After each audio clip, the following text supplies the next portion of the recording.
An odd thing happened yesterday.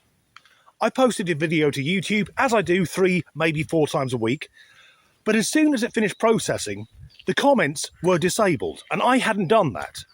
So I went into the settings and tried to turn them on, but there wasn't an option, and I'm hoping it was just a glitch. However, I'll post this video with fewer hashtags, and I'm sure it's a pure coincidence that when I opened X first thing this morning, many of the first tweets were about censorship on social media.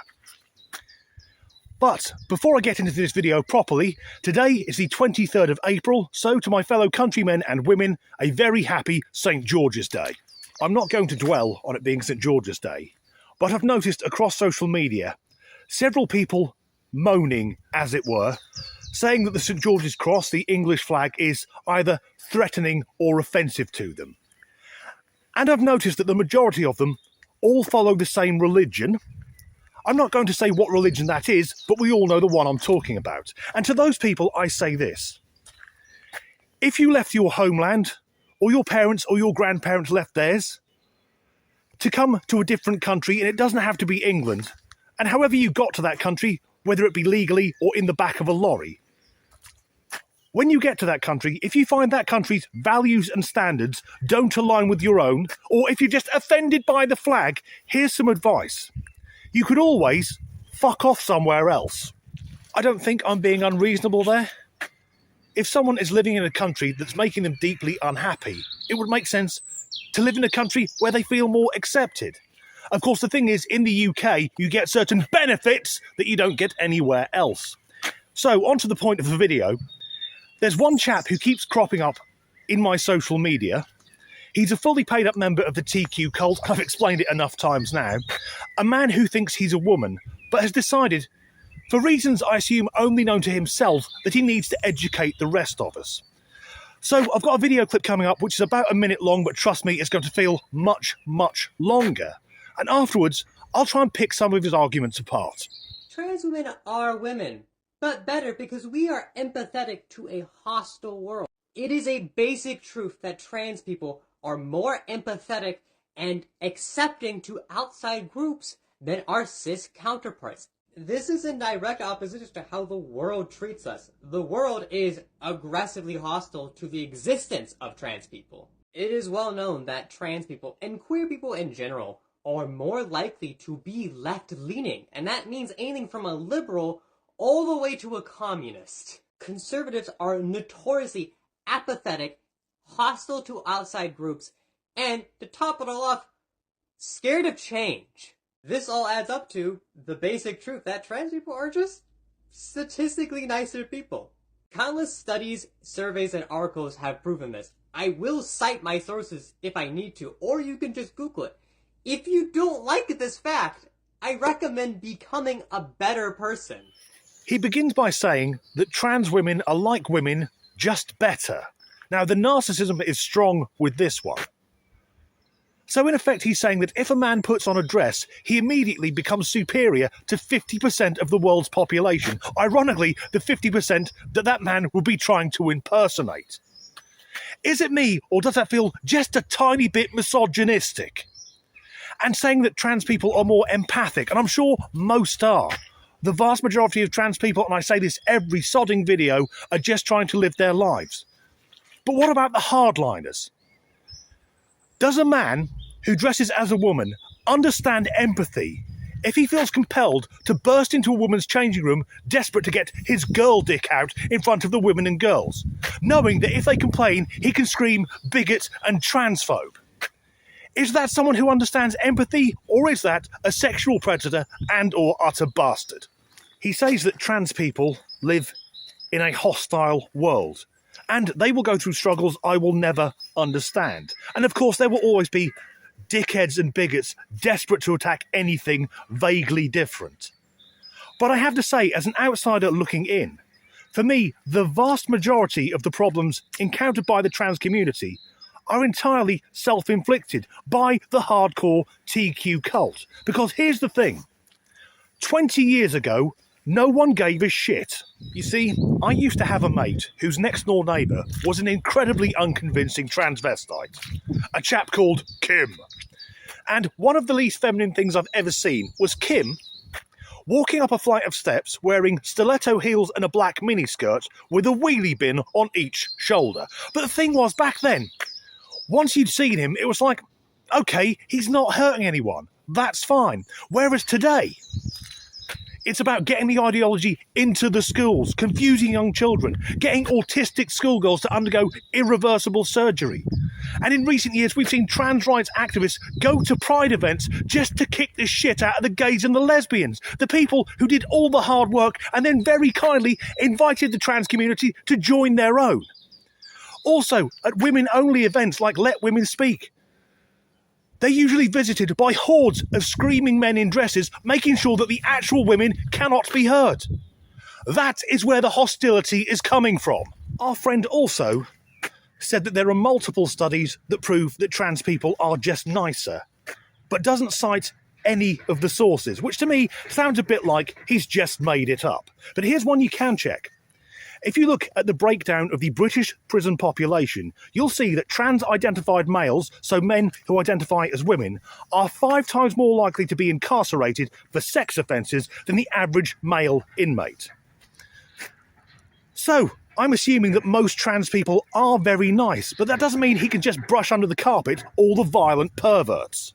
He also said that most trans people will be left-leaning, going as far as saying some could be communists. Now, it never ceases to amaze me among the younger generation that they don't understand that communism and fascism are opposite sides of the same coin. Stalin's regime killed way more people than Hitler's. That doesn't mean I'm endorsing the Third Reich. He also said about conservatives not liking change. Well, first of all, the clue is in the name, conservative, to conserve. But I don't think it's about stopping change. It's just about stopping this madness becoming mainstream. I have another clip which I'll let play in its entirety. Again, it's about a minute long, even though I'm only going to react to a couple of the points. But you need to see how far down the rabbit hole this guy has gone. For all intents and purposes, if you're a trans woman taking estrogen, you have a biologically female body. You have a body that is no different than a cis woman's. So what about the gawk? If you take estrogen, you have a female endocrine system, meaning your body's hormone regulation is the same as any other female. That's what happens when you take bioidentical estrogen, right? But most trans women don't have a full female reproductive system, meaning their body is not necessarily making the hormones on its own, though it can, and it will. If you take a high enough dose of estrogen, your body stops making testosterone. If you have ovaries or a uterus because you're intersex, your body will naturally make estrogen. If you have abnormal chromosomes, your body might just naturally produce estrogen or no T at all. Though some cis women do actually have penises. And I'm not talking about bottom growth, though that does happen to cis women too. So this time, his opening statement is that if you're a trans woman taking estrogen, you have the same body as an actual woman. Now, that's a lie. You know it's a lie, I know it's a lie, and he knows it's a lie. If you're born male, you could have all the hormone treatment and all the surgeries under the sun. At best, you will only be a replica of a female, usually quite a bad replica, because women generally don't have size 11 boots and hands like these. Let me put it this way. If you have a lizard and cut its legs off, you don't then have a snake, you have a dead lizard. He also said that if you take enough estrogen, your body will stop producing testosterone.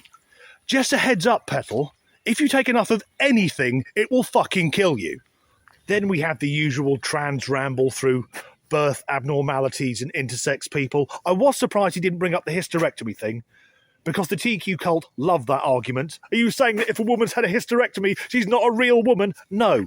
No one on my side of the argument has ever said that. But you always bring it up because you know you don't actually have a credible argument. But the statement that some trans women don't have a woman's full reproductive system. No trans woman has that! My voice went very squeaky then. Maybe I've been looking into this topic for too long.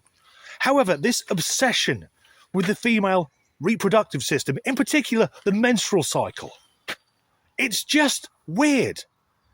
I'm a married man. I know that 1 week of the month, what I have to do is get extra chocolate and accept that everything's going to be my fault. And as a straight man, when it comes to a lady's downstairs area, most of the internal bits aren't that interesting to me. I'm interested in the tunnel of love and the little button just above it that gets girlies all excited when you rub it.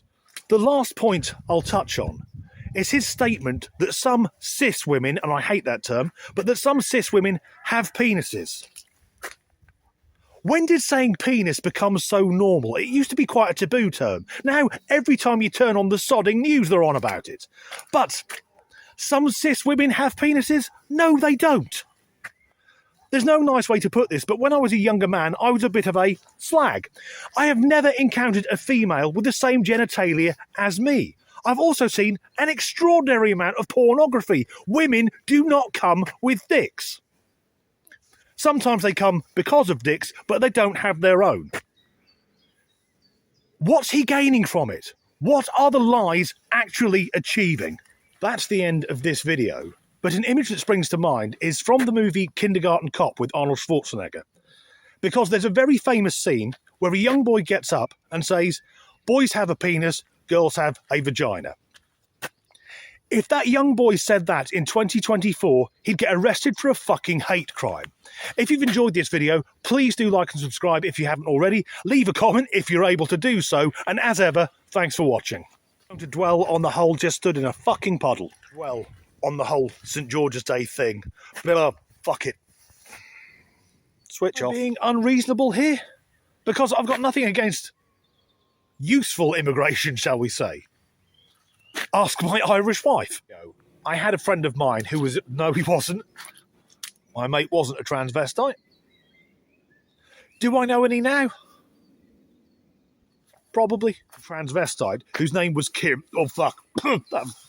Say that trans people are just nicer, but doesn't cite any of the fucking